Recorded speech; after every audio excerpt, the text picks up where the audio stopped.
Hi, this is Drew Jones of Drew's Guitar Shop in Seattle, Washington, and today I wanted to talk about glues. What glues are appropriate to use on guitars, what glues are not appropriate to use on guitars, and what sometimes might be situationally dependent.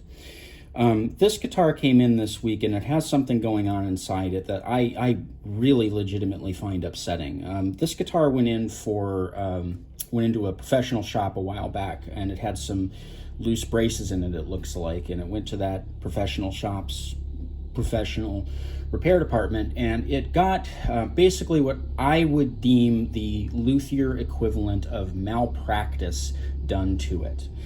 Let me go ahead and show you what's going on inside. I'm gonna preface this by saying that the mirror that I'm gonna use to show you this is the only one I've got. It's pretty scratched up. It's seen years of use. I cleaned it best I could, but you're gonna have to kind of bear with me. We're also going to have to zoom in a little bit in order for me to show you what's going on. You might actually already be able to kind of see what it is that I'm going to be getting at here. Get a light going for you. So do you see all of this white foamy material? You can kind of see a little bit on the fan braces back here. You can see a lot of it on that big brace, and you can see quite a bit of it at that junction. What that is Gorilla Glue. Gorilla Glue is basically a glue that you shouldn't even have in a repair department. It's not something that would ever be appropriate to use for repair on an instrument. Gorilla Glue is a polyurethane glue. And what polyurethane glues do is they cure over the course of about 4 hours, and usually have to kind of kick them off with a little bit of moisture. And while they're curing, they kind of expand, usually to about 4 times the original volume, into this sort of polyurethane foam, which is what you're seeing in there. That's the stuff that looks like all those foamy boogers in there.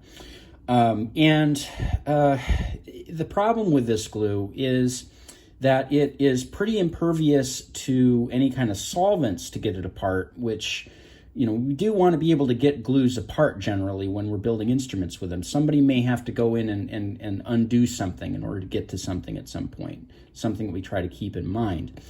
And so we can't really take any solvents to this stuff. It's pretty resistant to heat too. And if you do apply enough heat to this stuff to get it apart, it's probably going to do some damage to the wood, and it's also going to create a huge mess. It is very difficult to work with this stuff once it is in an instrument. It is best that it never actually touches the instrument in the first place. Basically, there are 2 kinds of glue that you should be working with doing doing wood on wood repair joints with glue. One of those things is hide glue, which is kind of the more traditional stuff made of, boiled down animal parts. Separates very nicely with heat, separates very nicely with vinegar. It's got excellent tone transfer. It behaves very well and very predictably as an instrument repair and building glue. And the second would be aliphatic resin, the yellow wood glue, the stuff that, you see the Elmers and the Titebonds and stuff like that. Mind you, I mean the Titebond, the original, not the Titebond 2 or the Titebond 3. Those are something else, also shouldn't be used on instruments. The fact that this was done at a professional shop I find really upsetting, because it's the kind of place where a customer would expect to get something done that is done correctly, done right. I don't expect customers, guitar players, to really know what is the appropriate thing. I mean, that's my whole job here, is to know what the appropriate thing is to do for a particular repair. That's what I'm getting paid for. That's what I'm supposed to know. That's what the person at this repair department was supposed to know. And this is, yet this is what we ended up with. There's nothing I can do about this. So what's bad about it is that, first of all, if these braces ever need to really get fixed again, this is going to be a problem for anybody that tries to go in there and do anything. It also is going to cut down on the amount of energy that's flowing from the soundboard into those braces so that it can kind of transfer out, because that foamy stuff, that's what it looks like on the inside of that joint too. It's pretty foamy, it's full of air, it doesn't have very solid contact, and so it's actually kind of going to be acting as a muff, in between those two pieces of wood that are supposed to have very, very good contact and energy transference between each other. And I'm going to have a hell of a time cleaning that up too. I told the customer in this case, I'm going to try to go in there and I'm going to try to do what I can, but I'm going to have to mechanically remove that with a scraper or with a razor blade. I'm going to have to figure out exactly how I'm going to go about doing that. But this is clearly like an amateur's job. I would expect to see this kind of thing from maybe somebody who, was just kind of futzing around in their garage and maybe on a lower end instrument than this crafter here. This is like a $800, $900 guitar. It's a lefty, there's not a lot of these in the world. And now it has this done to it. Yeah, let's get into talking a little bit about glues here. First of all, Gorilla Glue, if you ever find yourself looking at a repair that you want to attempt on a guitar and you're thinking about Gorilla Glue, just stop right there. Don't do that. Gorilla Glue is not the correct glue for doing any kind of repair. The only time you ever really see that glue used in instruments is during the building process, when you want to put something together that isn't going to be tone sensitive like this, and also you never expect to want to get apart again, like a laminated neck. Sometimes you'll see people glue laminated necks together with polyurethane glue. It's fine for that application, it works great. And again, it's heat resistant, so if you ever need to remove the fretboard, you're not undoing the laminates. It works well for that instance. But for repair work, you're not gluing laminations together. You want to be able to pull the thing apart because you're having to pull it apart to do the repair, right? You need the door to open when you go in and the door to open when you go out. You need to be able to get the part off again. And so, yeah, no with this. The other thing that I see a lot is epoxies, things like JB Weld and, stuff of that type, two-part mixtures of something that go together. And, it seems to somebody who, might not know a whole lot about doing craft work that, okay, I'm doing this whole process to mix these two ingredients together. That makes the glue joint better, right? Because it's a more involved process. It's kind of like ritualistic thinking. But the reality is that, those glues have a place, but they're not doing this type of repair. Again, there are situations where you would use epoxy. Doing inlays, for instance, is a place where you would tend to use an epoxy glue because it fills the gap or any gaps that are left around those inlays. And you can mix it with ebony dust and kind of make those little gaps invisible. There may be other instances in which that gap filling property is important, and you don't expect to have to go in and really pull those parts out, short of mechanically removing them. And in those cases, it's fine. In a pinch, I have used epoxy also to repair binding on instruments. Binding is one of those things that if you need to get it off, typically you're going to be taking a mechanical tool to it to separate it. There's instances, right? There's exceptions, but when you're doing wood on wood glues, glue ups, that generally isn't going to be the thing that you use. The thing that you're going to want to use are the two things that we have used reliably for years and years and years in instrument building. One of those is hide glue, so boiled down animal parts, it separates very nicely with heat, and it separates very nicely with vinegar. So it's a great glue for doing these wood glue joints. It also has great tone transfer. It's got great energy transfer between the two parts that you're gluing together. It's a very low creep glue. with without the little bubbles and stuff in it, very solid connection. The other glue that you would want to use on wood-to-wood joints is aliphatic resin. Wood glue. Wood glue. I mean, it says it right there in the name. You're gluing two pieces of wood together. The instance or the type of woods that you're gluing together in the particular application that you're gluing together does not negate the fact that it's still wood that you're gluing together. And we have a chemical that is very, very good at this, which is that aliphatic resin, that yellow wood glue, stuff that you can pick up with, Type Bond, the original Type Bond, and Elmer's wood glue. Both of those work great. And in instances where you're doing wood to wood, and for most other applications, honestly, you could do the binding repairs with hide or with that yellow wood glue too, and it would work just fine.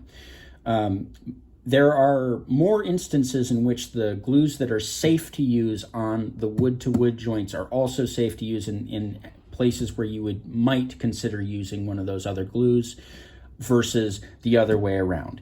Most of those glues that have those specific types of applications are not going to be something that you want to use on a wood-to-wood joint. So things can go wood-to-wood to something else, but things can't go something else to wood-to-wood. Do you see what I'm saying? Like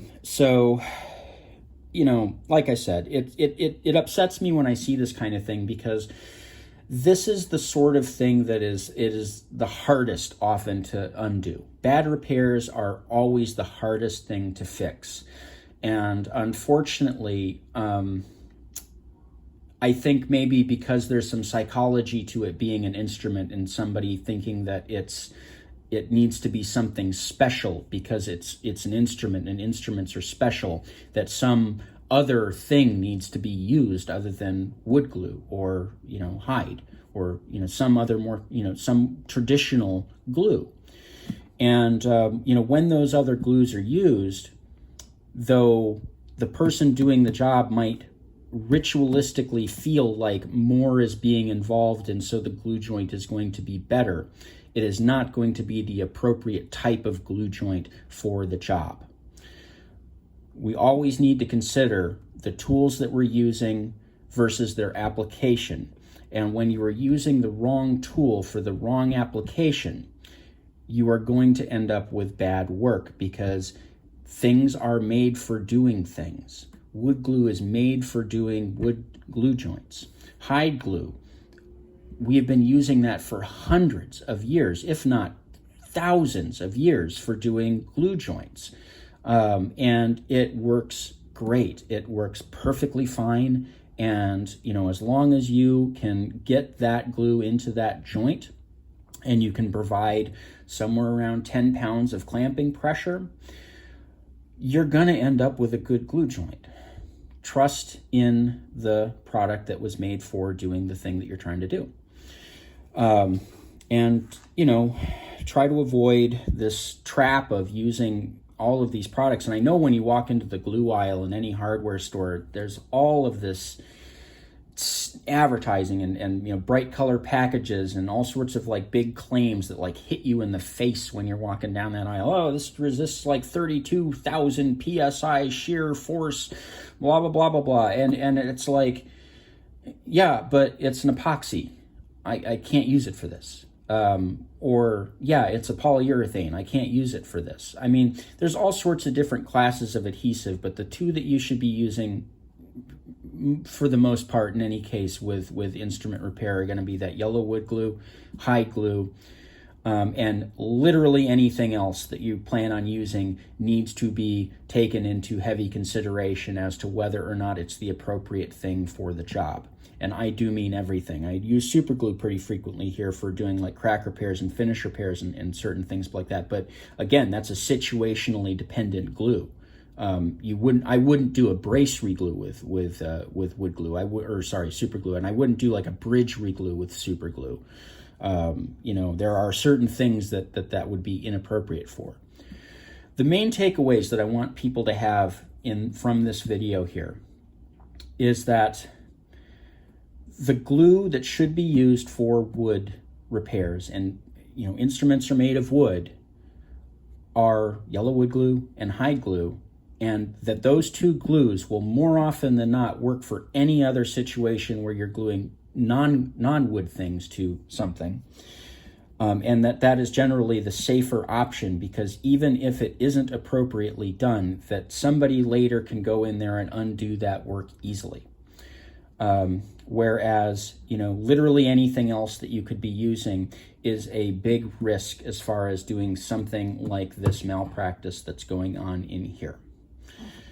So if you do take it upon yourself to, do a repair, or you're trying to teach yourself guitar repair, please, please, please, please, please take what I'm saying here to heart, and keep in mind that, that yellow wood glue and that hide glue, those things are your best friend. Those things are the things that should be on your bench all the time. Those are the two things you should be using the most of. And, anything else is a pretty risky choice unless you know for sure what you're going to be doing with it and why. So, yeah, hopefully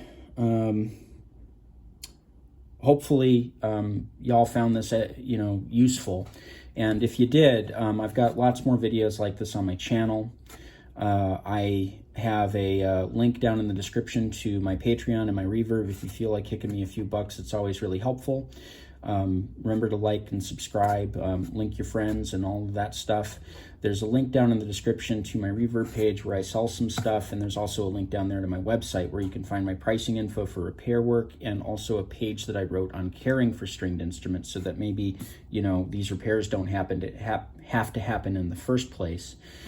And also recently added to that page is a page that I wrote everything you could possibly basically want to know about fretwork, going fretless, gold Evo, stainless steel, compound radius, and all of that stuff. It's all in there, and you can access that by going to my price page and clicking on any of the hyperlinks under fretwork. So anyway, again, I find this kind of thing really upsetting when it comes in, because it's just like,